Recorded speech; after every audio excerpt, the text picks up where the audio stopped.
अंबिकापुर से खबर। रामगढ़ पहाड़ी के अस्तित्व पर मंडरा रहे खतरे को लेकर उसे संरक्षण करने मंगलवार को कांग्रेस कमेटी सरगुजा के जिला अध्यक्ष के नेतृत्व में एक जांच दल निरीक्षण करने रामगढ़ पहुंचा।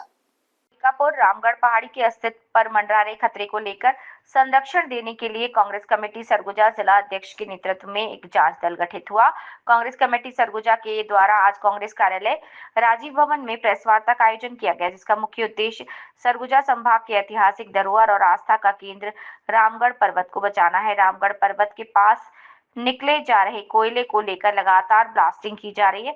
जिससे रामगढ़ पहाड़ी पर दरारें पड़ रही है, जिसको लेकर स्थानीय लोगों ने गहरी चिंता व्यक्त की थी। जहां कुछ दिन पूर्व भाजपा द्वारा गठित एक जांच दल रामगढ़ पहाड़ी के निरीक्षण करने के मौके पर पहुंचा था, जिसमें सब कुछ ठीक होने की बात सामने आई थी, मगर कांग्रेस के द्वारा गठित जांच दल के मौके पर पहुंचने पर स्थानीय लोगों ने रामगढ़ पहाड़ी को लेकर गहरी चिंता व्यक्त की। वहीं कांग्रेस कमेटी सरगुजा के द्वारा कांग्रेस कार्यालय में प्रेस वार्ता कर इन सारे मुद्दों पर चर्चा की गई है।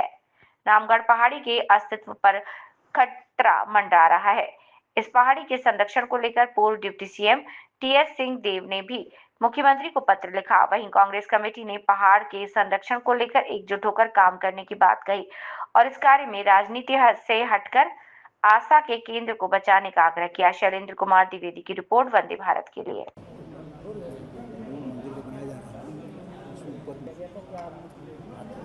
रामगढ़ पहाड़ी के संबंध में जो एक कन्फ्यूजन पूरे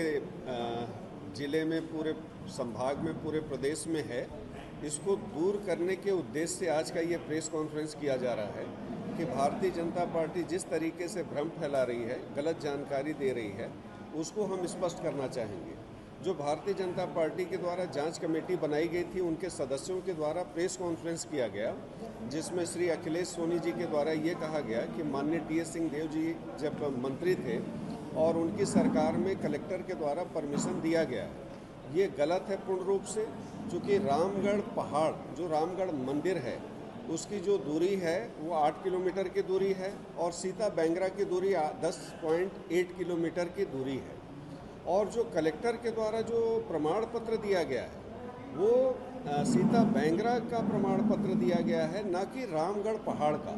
और आज हम जिस बात को कर रहे हैं वो रामगढ़ पहाड़, रामगढ़ मंदिर के संबंध में कर रहे हैं कि हम उसके अस्तित्व को, वहाँ जो आस्था जुड़ी हुई है लोगों की और ऐतिहासिक स्थल है, सरगुजा की पहचान है, उसको समाप्त न करने दिया जाए। इसलिए कांग्रेस पार्टी इस मुद्दे पे आगे बढ़ रही है। और यहाँ तक ये बोला जाता है कि कांग्रेस की सरकार में भी अब वहाँ पे खदान क्यों नहीं बंद कराया गया। तो इस संबंध में भी जानकारी देना चाहूँगा कि जब कांग्रेस की सरकार थी तो 2019 में इसकी जांच भी कराई गई थी और जांच उपरांत ये रिपोर्ट आया था कि खदान क्रमांक 14 के अलावे किसी दूसरे खदान की अनुमति न दी जाए, वहाँ पे रोक लगाई जाए। उसके बाद कांग्रेस की सरकार के द्वारा जो पहले से संचालित खदान, माननीय रमन सिंह जी जब मुख्यमंत्री थे उस समय से ये 14 नंबर खदान संचालित है और कांग्रेस की सरकार में कोई खदान की स्वीकृति नहीं दी गई है। लेकिन जब ये खदान, जब 12 नंबर खदान की बात आई थी तो कांग्रेस की सरकार के द्वारा इसमें आपत्ति दर्ज कराई गई और भारत सरकार को प्रस्ताव भेजा गया। 2022 के विधानसभा में सर्वसम्मति से प्रस्ताव पारित हुआ और भारत सरकार को भेज दिया गया। अब ये कहा जाता है कि उस समय जो स्थिति बनी थी कांग्रेस के समय में, कि कांग्रेस के समय में वहाँ पे उत्खनन किया जा रहा था, तो जो पहले से खदान की स्वीकृति थी वो उत्खनन 14 नंबर खदान पे खदान में उत्खनन का कार्य लगातार चला है। लेकिन जो नए पेड़ की कटाई हो रही थी, नए पेड़ की कटाई जब होने लगी 14 नंबर 15 नंबर खदान में, उस समय टीएस सिंह देव जी मौके पे पहुँचे गांव वालों के बुलावे पे और माननीय टीएस सिंह देव जी के द्वारा वहाँ पे रोक लगाई गई कि कोई पेड़ की कटाई न की जाए। और प्रदेश की सरकार, तत्कालीन मुख्यमंत्री के द्वारा आदेश भी दिया गया कि एक डंगाल भी नहीं कटेगा। और जब तक हमारी सरकार थी उस समय तक एक डंगाल भी नहीं काटे गए। और जब दिसंबर 2003 में भारतीय जनता पार्टी की सरकार बनी, 11 दिसंबर 2023 को मुख्यमंत्री के शपथ से पहले पेड़ों की कटाई वहाँ केते माइंस में चालू कर दी गई थी। तो आज जो स्थिति है ये स्पष्ट आम जनता के बीच में होनी चाहिए कि कांग्रेस क्या की है और भारतीय जनता पार्टी क्या कर रही है। जब सर्वसम्मति से भारतीय जनता पार्टी के लोगों ने समर्थन किया है, उसके बाद 2024 में जन सुनवाई कराने का क्या औचित्य है कि 12 नंबर जो खदान है उसकी स्वीकृति के लिए वहाँ पे जन सुनवाई कराई गई है और जन सुनवाई में 1500 आपत्ति दर्ज किए गए हैं। और आज हमारा ये निवेदन है, ये आग्रह है भारतीय जनता पार्टी के माननीय मुख्यमंत्री जी से और जांच दल के सभी सदस्यों से और माननीय जो विधायक हैं, अभी मंत्री भी बन गए हैं, उनसे भी निवेदन है कि रामगढ़ मंदिर के अस्तित्व को बचाने के लिए हम लोग सरगुजा के लोग सब एक साथ खड़े हों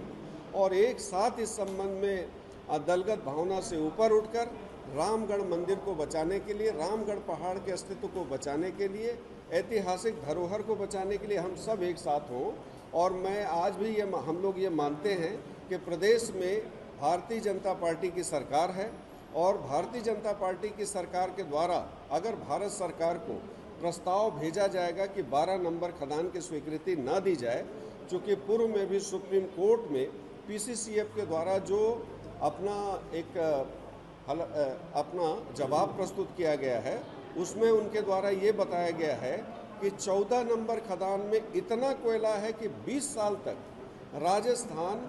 सरकार को हम उपलब्ध करा सकते हैं। जब 20 साल तक वहीं से कोयला दे सकते हैं तो 12 नंबर खदान की स्वीकृति की बात क्यों होनी चाहिए। दूसरी बात यह है कि देश में और भी जगह हैं जहाँ पे कोयले का खदान बन सकता है, निकाला जा सकता है, जहाँ पे कोई पेड़ पौधा ना हो, पहाड़ी हो, जहाँ पे कोई ऐसा ऐतिहासिक स्थल ना हो, वैसे जगह में स्वीकृति दें, न कि सरगुजा के अस्तित्व को समाप्त करने में लग गए हैं।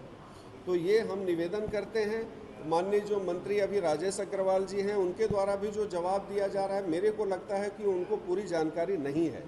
जिसके कारण वो जो जवाब दिए हैं उसमें सिर्फ वो 14 नंबर खदान की बात कर रहे हैं और हम कर रहे हैं 12 नंबर खदान। नए खदान की स्वीकृति पे रोक लगाने की बात हम कर रहे हैं और वो पुराने खदान की बात कर रहे हैं। और वहाँ जब हम लोग मौके पे गए तो वहाँ के जो ग्रामीण हैं, 1 घंटे में हम लोग पूरी जानकारी ले लेंगे ऐसा संभव नहीं होगा, लेकिन पुराने लोगों के माध्यम से जो जानकारी मिली है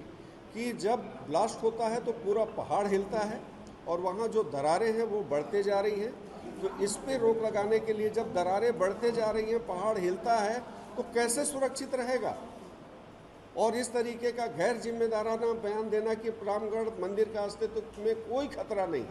ये पूरी तरीके से गलत है। और मैं ये चाहूँगा कि भारतीय जनता पार्टी के किसी भी पद में अगर वो सदस्य हैं तो भारतीय जनता पार्टी के दबाव में ना काम करें, बल्कि रामगढ़ मंदिर के अस्तित्व को बचाने के लिए आगे आएं और अपने जो अंदर का जो विचार है उसको बाहर लाएं, दबाव में अपनी बात को ना दबाएं। भाजपा की जो जांच दल